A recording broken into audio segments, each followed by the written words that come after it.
এবং সেই পরিকল্পনা মাফিক আপনি জয়টা তুলে নিয়েছেন।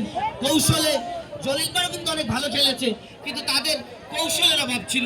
সেই কৌশল, তাদের সেই দুর্বলতাকে আপনারা কাজে লাগিয়ে আজকে 2-0 ব্যবধানে আপনারা জয়লাভ করেছেন।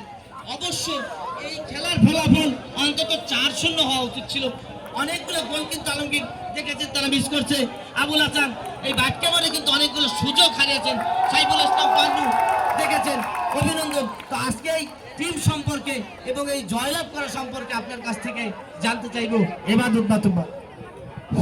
ধন্যবাদ কায়েম ভাই ও আমার বন্ধুবর পান্নু মঞ্চে যারা উপস্থিত আছেন এবং অত্র এলাকার আমাদের মুরব্বী মহোদয়, আমার শ্রেণীধর ছোট ভাইয়েরা ও বড় ভাইয়েরা, সবার প্রতি আমার সালাম, আসসালামু আলাইকুম। আসলে কথা বলার অনেকেই ছিল, বলার সুযোগ নেই যেহেতু আমার গায়ে অনেক কাদা এবং মানুষ আসলে অনেক সময় ধরে ধৈর্য ধরে খেলা দেখছে। এখন যদি বেশি কথা বলি তাহলে এরা অধৈর্য হয়ে যাবে।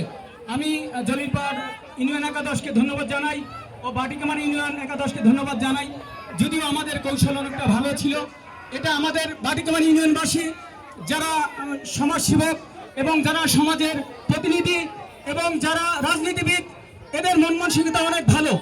আমরা যখনই যে সময় হোক, আমরা যে সহযোগিতা আমরা বাটিকামারি ইউনিয়নবাসীর কাছে আমি চেয়ারম্যান হিসেবে চেয়েছি, আমরা সেটা পেয়েছি। সেই সুবাদে আমরা দীর্ঘদিন যাবৎ আমার বাটিকামারি ইউনিয়ন একটা স্টুডেন্ট করেছে আমাদের বাটিকামারি ইউনিয়নবাসী, আমার উদ্যোগে সেই সুবাদে আমার ওই জায়গায় কন্টিনিউ খেলা চলে।